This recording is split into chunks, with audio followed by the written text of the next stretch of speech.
èyí ni díẹ̀ nínú àwọn ibùdó ìdìbò tí Peter Obi ti fẹ̀yìn Tinubu àtàtìkù janlẹ̀ lẹ́kọ̀ọ́. ó jọ ń pé omi tí ẹgbẹ́ òṣèlú APC àti PDP fojú rẹ́nà ti fẹ́ máa gbé wọn lọ báyìí pẹ̀lú bí ẹgbẹ́ òṣèlú Labour ṣe tún ń léwájú ní àwọn ibùdó ìdìbò kan nípìnlẹ̀ Èkó níbi tí ẹgbẹ́ APC ti ń ṣèjọba. ní ọ̀pọ̀lọpọ̀ agbègbè ibùdó ìdìbò ní Lẹ́kì, olùdíje fún ààrẹ ẹgbẹ́ Labour ló ń rọ́wọ́ mú jùlọ níbẹ̀. lára àwọn agbègbè tí wọ́n ti kà tó sì jẹ́ pé Peter Obi ló ń léwájú níbùdó ìdìbò 035, 005 àti 005.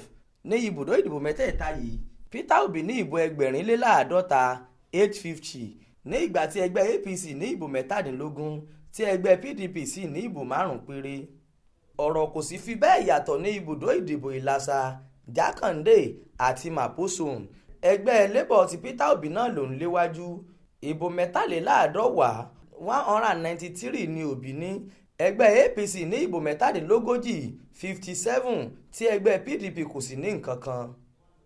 bákan náà lọmọ sórí láwọn èsì ìbò tó jáde ní ibùdó ìdìbò 046 wọ́ọ̀dù E1 ní Másámásá ní ìjọba ìbílẹ̀ Àmúwò Ọ̀dọ̀fin.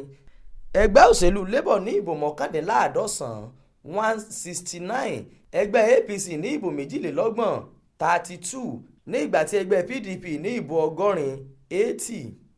bẹ́ẹ̀ náà lórí ní ward E1 tó wà ní Benesta Crescent ní Másámásá l'Àmúwò Ọ̀dọ̀fin.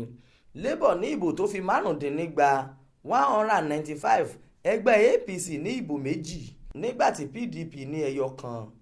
ẹgbẹ́ Peter Obi náà ló ń léwájú ní yúnítì 150 ní ìjọba ìbílẹ̀ Èkòsọ̀fẹ́ ní Ògùdù pẹ̀lú ìbò 63 57 tí APC sì ní ìbò 9, PDP ní ìbò ẹyọ kan péré.